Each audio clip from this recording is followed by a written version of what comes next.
Hi ನಮಸ್ಕಾರ, ನಾನು ನಿಮ್ಮ ಐಡಿಯಾ ಮಂಚು. ವೀಕ್ಷಕರೇ, ಇವತ್ತು ತಮಿಳುನಾಡು ಬಗ್ಗೆ ಒಂದಷ್ಟು ಮಾತಾಡೋದಕ್ಕೆ ನಾನು ನಿಮ್ಮ ಮುಂದೆ ಬಂದಿದ್ದೀನಿ. ಅಲ್ಲಿ ಸನಾತನ ಧರ್ಮದ ಬಗ್ಗೆ ಯಾಕೆ ಪದೇ ಪದೇ ಅವರು ಧ್ವನಿ ಎತ್ತಾ ಇದ್ದಾರೆ. ಓಕೆ, ವಿಜಯ್ ಅವರು ಸಿ ಎಂ ಆಗಿದ್ದಕ್ಕೆ ಇವತ್ತು ತಮಿಳುನಾಡಲ್ಲಿ ಒಂದು ಹೊಸ ಹೆಜ್ಜೆ ಬಂದಿದೆ ಅಂತ ಹೇಳಿ ಜನ ಹೇಳ್ತಾ ಇದ್ದಾರೆ. Yes, okay. ತಮಿಳುನಾಡಲ್ಲಿ ಭವ್ಯ ಭಾರತ ದೇಶದಲ್ಲಿ ಯಥೇಚ್ಛವಾಗಿ ಹಿಂದೂ ದೇವಾಲಯಗಳಿರ್ತಕ್ಕಂಥ ಪುಣ್ಯಕ್ಷೇತ್ರ, ಪವಿತ್ರ ಕ್ಷೇತ್ರಗಳು ಯಾವುದಾದ್ರೂ ಇದ್ದರೆ ಅದು ತಮಿಳುನಾಡು. ತಮಿಳುನಾಡಲ್ಲಿ ಒಂದಷ್ಟು ಹಿಂದೂಗಳು ಕೂಡ ಜಾಸ್ತಿನೂ ಇದ್ದಾರೆ. ಅಂಥ ಕ್ಷೇತ್ರದಲ್ಲಿ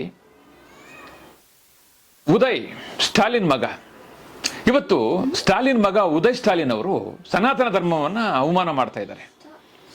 ಮೊದಲು ಸರ್ಕಾರದಲ್ಲಿದ್ದಾಗ ಕೂಡ ಅವರು ಅವಮಾನ ಮಾಡಿದ್ರು. ಅದಾದ ನಂತರ ಚುನಾವಣೆಯಲ್ಲಿ ಸರಿಯಾದಂಥ ಪಾಠ ಕಲಿಸಿ ಸೋಲಿಸಿದ್ರು. ಆದರೂ ಕೂಡ ಅವರಿಗೆ ಬುದ್ಧಿ ಬರಲಿಲ್ಲ. ಇವತ್ತು ಈ ದೇಶದಲ್ಲಿ ಹುಟ್ಟಿ ಎಲ್ಲ ಧರ್ಮಗಳನ್ನು ಗೌರವಿಸಬೇಕು, ಅದು ಯಾರೇ ಆಗಿರಲಿ.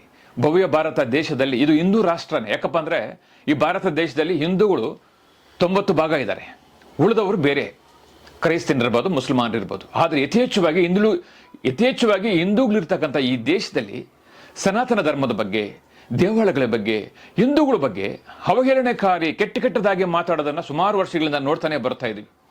ಕಳೆದ ಚುನಾವಣೆಗೆ ಮೊದಲು ತಮಿಳುನಾಡಲ್ಲಿ ಇದೇ ಉದಯ್ ಸ್ಟಾಲಿನ್ ಅವರು ಸನಾತನ ಧರ್ಮವನ್ನು ತೊಲಗಿಸಬೇಕು, ನಾಶ ಮಾಡಬೇಕು ಅಂತ ಹೇಳಿದ್ರು. ಧ್ವನಿ ಎತ್ತಿದ್ರು, ಪ್ರತಿಭಟನೆಗಳಾಯಿತು, ಚುನಾವಣೆಯಲ್ಲಿ ಸರಿಯಾದಂಥ ಪಾಠ ಕಲಿಸಿದ್ರು. ಆದರೂ ಕೂಡ ಮೊನ್ನೆ ಚುನಾವಣೆ ಗೆದ್ದರು, ಆಯಿತು. ಜೋಸೆಫ್ ವಿಜಯ್ ಅವರು ಸಿ ಎಂ ಆದರು. ಎಲ್ಲ ಸದಸ್ಯರು, ಎಲ್ಲ MLAಗಳು ಪ್ರಮಾಣವಚನ ಮಾಡುವಾಗ ಸದನದಲ್ಲಿ ಮತ್ತೆ ಸ್ಟಾಲಿನ್ ಮಗ ಉದಯ್ ಸ್ಟಾಲಿನ್ ಸನಾತನ ಧರ್ಮವನ್ನು ತುಳಿಬೇಕು, ಸನಾತನ ಧರ್ಮವನ್ನು ಹಿಂದಿಕ್ಕಬೇಕು, ಸನಾತನ ಧರ್ಮವನ್ನು ಅವಮಾನಿಸಬೇಕು ಅಂತೇಳಿ ಧ್ವನಿ ಎತ್ತಿದಾಗ ಒಬ್ಬ ಮುಖ್ಯಮಂತ್ರಿಯಾಗಿ ಸೈಲೆಂಟ್ ಆಗಿ ಕೂತಿದ್ಯಾಕೆ? திராவிட முன்னேற்ற கழகத்துடைய தலைமையில் தேர்தலை சந்திச்சு வென்ற தோழமை இயக்க சட்டமன்ற உறுப்பினருடைய ஆதரவோடு ஆட்சி அமைத்திருக்கக்கூடிய புதிய அரசிற்கும் மாண்பு முதலமைச்சர் அவர்களுக்கும் என்னுடைய வாழ்த்துக்களை நான் மீண்டும் தெரிவித்துக் கொள்கின்றேன். மாண்புமிகு பேரவைத் தலைவர் அவர்களுக்கும் பேரவை துணைத் தலைவர் அவர்களுக்கும் என்னுடைய நன்றி. உங்களுடைய பணிகள் சிறக்கட்டும். மீண்டும் என்னுடைய வாழ்த்துக்களை தெரிவித்துக் கொள்கிறேன். நன்றி, வணக்கம். வெல்க தமிழ், வாழ்க தமிழ்நாடு. மக்களை பிரிக்கும் சனாதனம் நிச்சயம் ஒழிக்கப்பட வேண்டும். நன்றி, வணக்கம். ಭವ್ಯ ಭಾರತ ದೇಶ, ಯಥೇಚ್ಛವಾಗಿ ಹಿಂದೂಗಳು ದೇವಸ್ಥಾನ ಇರ್ತಕ್ಕಂಥ ಈ ಪುಣ್ಯಕ್ಷೇತ್ರ, ಹಿಂದೂಗಳಿರ್ತಕ್ಕಂಥ ಈ ಭವ್ಯ ಭಾರತ ದೇಶದಲ್ಲಿ ತಮಿಳುನಾಡಲ್ಲಿ ಮೊಟ್ಟ ಮೊದಲನೇ ಬಾರಿಗೆ ಒಂದು ಸದನದಲ್ಲಿ ಹಿಂದೂ ಧರ್ಮಕ್ಕೆ ಅವಮಾನ ಆಗಿರ್ತಕ್ಕಂಥ ಘಟನೆ ನಡೆದಿದೆ. ಸನಾತನ ಧರ್ಮವನ್ನು ಅವಮಾನ ಮಾಡಿರ್ತಕ್ಕಂಥ ಸರ್ಕಾರ ಯಾವುದಾದ್ರು ಇದ್ರೆ ಅದು ತಮಿಳುನಾಡಿನ ವಿಜಯ್ ಸರ್ಕಾರ, ಅದು ತಮಿಳುನಾಡಿನ ಜೋಸೆಫ್ ವಿಜಯ್ ಸರ್ಕಾರ. ಉದಯ್ ಸ್ಟಾಲಿನ್ ಸನಾತನ ಧರ್ಮದ ಬಗ್ಗೆ ಕೆಟ್ಟದಾಗಿ ಮಾತಾಡ್ತಾ ಇದ್ರೆ ಒಬ್ಬ ರಾಜ್ಯ ಆಳ್ವಿಕೆ ಮಾಡುವಂತ CM ನೀವು ಯಾಕೆ ಸುಮ್ಮನೆ ಇದ್ರಿ? ಅಂದ್ರೆ ನೀವಿಬ್ರು ಒಂದೇನಾ? ಅವರು ಸ್ಟಾಲಿನ್, ಉದಯ್ ಸ್ಟಾಲಿನ್, ನೀವು ಜೋಸೆಫ್. ಇವತ್ತು ಇಡೀ ದೇಶವೇ ನೋಡಬೇಕು. ಒಂದು ಸದನದಲ್ಲಿ ಇವತ್ತು ಇದು ರಾಜ್ಯ ರೀ, ಇದು ದೇಶ. ಈ ಭವ್ಯ ಭಾರತ ದೇಶದಲ್ಲಿ ಹಿಂದೂ, ಮುಸಲ್ಮಾನರು, ಕ್ರೈಸ್ತರು ಎಲ್ಲರೂ ಕೂಡ ಅಣ್ಣ ತಮ್ಮಂದರಾಗೇ ಇದ್ದೀವಿ, ಇರಬೇಕು. ಅವರವ್ರ ಧರ್ಮ ಅವರಿಗೆ ಶ್ರೇಷ್ಠವಾಗಿರ್ತದೆ. ಹಿಂದೂಗಳಿಗೆ ಹಿಂದೂ ಧರ್ಮ, ಮುಸಲ್ಮಾನರಿಗೆ ಮುಸಲ್ಮಾನ್ ಧರ್ಮ, ಕ್ರೈಸ್ತರಿಗೆ ಕ್ರಿಶ್ಚಿಯನ್ ಧರ್ಮ. ಅವರವ್ರ ಧರ್ಮದ ಬಗ್ಗೆ ಅವರಿಗೆ ಗೌರವ ಇರಲಿ. ಯಾವುದೇ ಧರ್ಮವನ್ನು ಕೀಳಾಗಿ ಕೆಟ್ಟದಾಗಿ ಮಾತಾಡಿದ್ರೆ ಪ್ರತಿಯೊಬ್ಬರಿಗೂ ಆಕ್ಷನ್ ತಗೋಬೇಕು, ತಕ್ಕಂತೆ ಶಿಕ್ಷೆ ಕೂಡ ಕೊಡಬೇಕು, ಧ್ವನಿ ಎತ್ತಬೇಕು. ಆದರೆ ತಮಿಳುನಾಡಲ್ಲಿ ಜೋಸೆಫ್ ವಿಜಯ್ ಅವರು ಅಧಿಕಾರಕ್ಕೆ ಬಂದಾಗ, CM ಆದಾಗ ಅವ್ರ ಮುಂದ್ಗಡೆನೆ ಒಬ್ಬ ಉದಯ್ ಸ್ಟಾಲಿನ್ ಅವರು ಹಿಂದೂ ಧರ್ಮದ ಬಗ್ಗೆ ಕೆಟ್ಟದಾಗಿ ಮಾತಾಡ್ತಾ ಇದ್ರೆ ಆ ಸದನದಲ್ಲಿ ಎಲ್ಲ ಹಿಂದೂಗಳು ಸೈಲೆಂಟ್ ಆಗಿದ್ರಲ್ಲ, ಯಾಕೆ ಧ್ವನಿ ಎತ್ತೇಗೆ ಆಗ್ಲಿಲ್ವಾ? ಅಲ್ಲಿ ಯಾರು ಹಿಂದೂಗಳಿಲ್ವಾ? ಅಲ್ಲಿ ಯಾರು ಸನಾತನ ಧರ್ಮದ ಬಗ್ಗೆ ಗೌರವ ಪಡುವಂಥ ಹಿಂದೂಗಳಿಲ್ವಾ? ಅಂದರೆ TVK ಪಕ್ಷದಲ್ಲಿ ಯಾರು ಹಿಂದೂಗಳು MLAಗಳಿಲ್ವಾ? DMK ಪಕ್ಷದಲ್ಲಿ ಹಿಂದೂಗಳಿಲ್ವಾ? ADMK ಪಕ್ಷದಲ್ಲಿ ಯಾರು ಹಿಂದೂಗಳಿಲ್ವಾ? ಏನು ನಡೀತಾ ಇದೆ ಇವತ್ತು? ಕಾಂಗ್ರೆಸ್ಸು ಇದೇ ಬೇಸಲ್ಲಿ ಬಂದಿತ್ತು. 70 ವರ್ಷಗಳಿಂದ ಕೂಡ ಸನಾತನ ಧರ್ಮದ ಬಗ್ಗೆ, ದೇವಾಲಯಗಳ ಬಗ್ಗೆ, ಹಿಂದೂಗಳ ಬಗ್ಗೆ ಅವಹೇಳನಕಾರಿ ಕೆಟ್ಟದಾಗಿ ಮಾತಾಡಿಕೊಂಡು ಬಂದಂಥ ಕಾಂಗ್ರೆಸ್ ಸರ್ಕಾರ 70 ವರ್ಷಗಳಿಂದ ಇದೇ ಮಾಡಿತ್ತು. ಆದರೆ ಇವತ್ತು ತಮಿಳುನಾಡಲ್ಲಿ ಕೂಡ ಇದೇ ಮಾಡ್ತಾ ಇದೆ. ಅಂದರೆ ಎಲ್ಲೋ ಒಂದು ಕಡೆ ಕಾಂಗ್ರೆಸ್ನವ್ರ ಜೊತೆ ಇವರು ಕೈ ಜೋಡಿಸಿದ್ದಾರೆ. ಕಾಂಗ್ರೆಸ್ನವರ ಬೇಸ್ಮೆಂಟೇ ಅವ್ರ ಹತ್ರ ಇದೆ. ಒಬ್ಬ ಸದನದಲ್ಲಿ ಹಿಂದೂಗಳು ಯಥೇಚ್ಛವಾಗಿರ್ತಕ್ಕಂಥ ಒಂದು ರಾಜ್ಯದಲ್ಲಿ ಸನಾತನ ಧರ್ಮವನ್ನು ಪದೇ ಪದೇ ಟೀಕಿಸ್ತಾ ಅವಮಾನಿಸ್ತಾ ಇದ್ರೆ ಹಿಂದೂಗಳು ಧ್ವನಿ ಎತ್ತಲ ಇಲ್ಲ ಅಂದರೆ ಯಾಕೆ? ಹಿಂದೂ ಧರ್ಮವನ್ನು ಕೆಣಗಿಸ್ತಾ ಇದ್ದೀರಂದ್ರೆ ಮುಂದೆ ಏನಾಗ್ಬೋದು? ಇದು ಸರಿನಾ? ಇವತ್ತು ನಾನು ತಮಿಳುನಾಡಿನ CM ಜೋಸೆಫ್ ವಿಜಯ್ ಅವರಿಗೆ ನಾನು ಪ್ರಶ್ನೆನೇ ಕೊಡ್ತೀನಿ. ಜೋಸೆಫ್ ವಿಜಯ್ ಸಾಹೇಬ್ರೆ, ನೀವು ತಮಿಳುನಾಡಲ್ಲಿ CM ಆದ್ರಿ, ನಿಮ್ಮ ಮುಂದೆನೆ ಇವತ್ತು ಒಂದು ಧರ್ಮವನ್ನು ಅವಮಾನ ಮಾಡ್ತಿದ್ದಾಗ ಸೈಲೆಂಟಾಗಿ ನೀವು ಕೇಳಿಕೊಂಡು ನಮಸ್ಕಾರ ಮಾಡ್ತಿದ್ರಿ ಅಂದರೆ ನಿಮಗೆ ಸನಾತನ ಧರ್ಮದ ಬಗ್ಗೆ ಗೌರವ ಇಲ್ವಾ? ಹಿಂದೂಗಳ ಬಗ್ಗೆ ನಿಮಗೆ ಗೌರವ ಇಲ್ವಾ?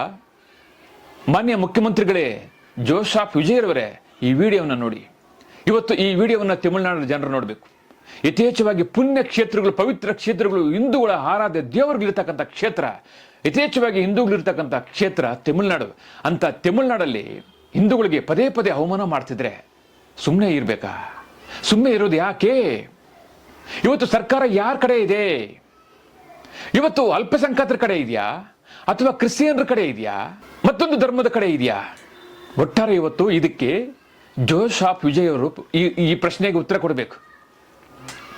ಒಬ್ಬ ಮುಖ್ಯಮಂತ್ರಿ ಯಾರೇ ಆಗಿರಲಿ, ಒಂದು ಧರ್ಮವನ್ನು ಕಣಗಿಸಿದಾಗ, ಕೆಟ್ಟದಾಗಿ ಮಾತಾಡಿದಾಗ ಆ ಧರ್ಮದ ಪರವಾಗಿ ಧ್ವನಿ ಎತ್ತಲ್ವಾ?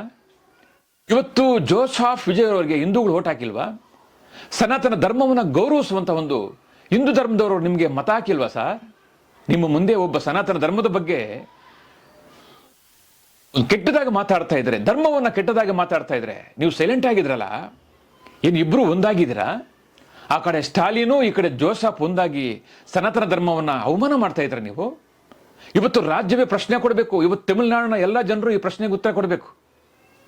ವೀಕ್ಷಕರೇ, ಇವತ್ತು ನಾನು ಮಾತಾಡೋದ್ರಲ್ಲಿ ಏನು ತಪ್ಪಿದ್ರೆ ದಯವಿಟ್ಟು ನೀವು ಕಾಮೆಂಟ್ ಮಾಡಬೇಕು. ಈ ದೇಶ ಭವ್ಯ ಭಾರತ ದೇಶ. ಈ ದೇಶದಲ್ಲಿ ಯಥೇಚ್ಛವಾಗಿ ಹಿಂದೂಗಳು ದೇವಾಲಯ ಇರ್ತಕ್ಕಂಥ ದೇಶ, ಹಿಂದೂ ಧರ್ಮದವರು ಇರ್ತಕ್ಕಂಥ ದೇಶ. ಆದರೆ ಈ ದೇಶದಲ್ಲಿ ಎಲ್ಲ ಧರ್ಮದವರು ಅಣ್ಣ ತಮ್ಮಂದರಾಗಿದ್ದೀವಿ. ಆದರೆ ಯಾವುದೇ ಒಂದು ಧರ್ಮಕ್ಕೆ ಧಕ್ಕೆ ಆದಾಗ ಧ್ವನಿ ಎತ್ತಬೇಡವೆ?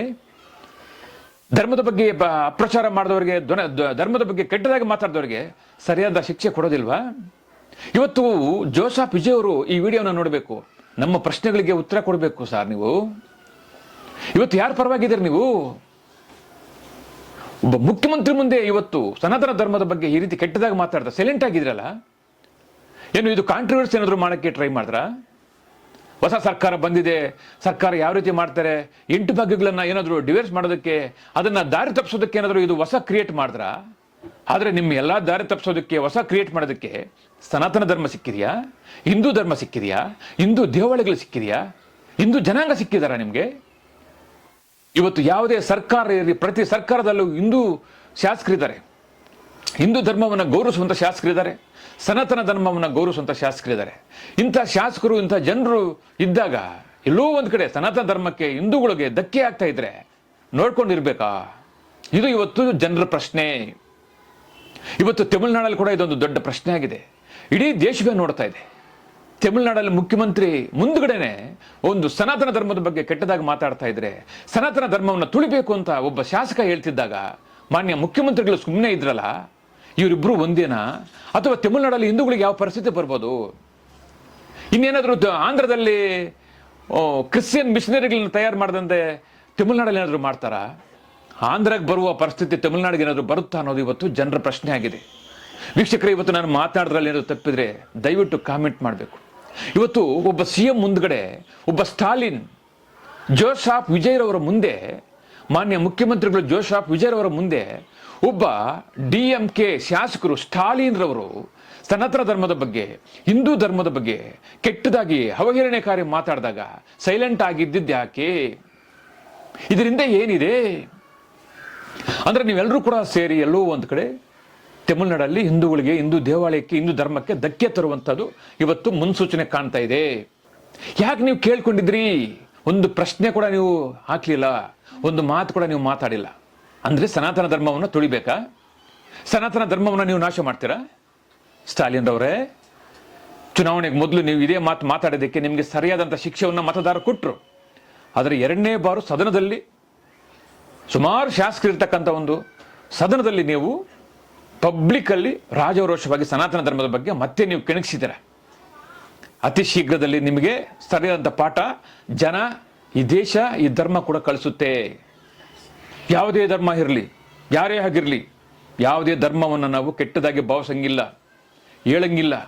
ಆದರೂ ಕೂಡ ಒಂದು ಹಿಂದೂ ಧರ್ಮದ ಬಗ್ಗೆ ಮಾತಾಡ್ತಾ ಇದ್ರೆ ಸುಮಾರು ಶಾಸಕರು, ಹಿಂದೂ ಶಾಸಕರುಗಳು, ಸುಮಾರು ಹಿಂದೂ ಜನಾಂಗ ಇವತ್ತು ಸುಮ್ಮನೆ ಕೂತಿದ್ದಾರೆ. ಅಂದರೆ ಇದರಿಂದ ಏನಿದೆ? ಮುಂದೆ ತಮಿಳುನಾಡಿನ ಪರಿಸ್ಥಿತಿ ಏನಾಗ್ಬೋದು? ಇಷ್ಟಕ್ಕೂ ಈ ಸರ್ಕಾರ ಏನ್ ಮಾಡ್ಬೋದು ಅನ್ನೋದನ್ನು ಇವತ್ತು ಕುತೂಹಲಕಾರಿಗಿದೆ. ಕಾಯ್ತಾ ಇದ್ದಾರೆ ಜನ. ಅತಿ ಶೀಘ್ರದಲ್ಲಿ ಉತ್ತರ ಕೊಡ್ತಾರೆ. ಧನ್ಯವಾದ. ನಮಸ್ತೆ ಎಲ್ಲ ನನ್ನ ಪ್ರೀತಿಯ ಕನ್ನಡಾಭಿಮಾನಿಗಳಿಗೆ, ಕಲಾಭಿಮಾನಿಗಳಿಗೆ ನಿಮ್ಮ ಪ್ರೀತಿಯ ಶಿವಾರ ಉಮೇಶ್ ಮಾಡೋ ನಮಸ್ಕಾರಗಳು. ಕೋಲಾರದ ಸಮಸ್ತ ಬಂಧುಗಳು, ಕರ್ನಾಟಕದ ಎಲ್ಲ ಕಲಾಭಿಮಾನಿಗಳು, ಕನ್ನಡಾಭಿಮಾನಿಗಳು ಈ ಐಡಿಯಾ ನ್ಯೂಸ್ ಚಾನಲ್ನ ಸಬ್ಸ್ಕ್ರೈಬ್ ಮಾಡ್ಕೊಳ್ಳಿ, ಬೆಂಬಲಿಸಿ, ಆಶೀರ್ವದಿಸಿ, ಆನಂದಿಸಿ, ವಿವೇಚಿಸಿ, ವಿಚಾರಿಸಿ. ಐಡಿಯಾ ನ್ಯೂಸ್ ಚಾನಲ್ಗೆ ತಾವೆಲ್ಲರೂ ಕೂಡ ಚಂದರ್ರಾಜ್. ಧನ್ಯವಾದಗಳು.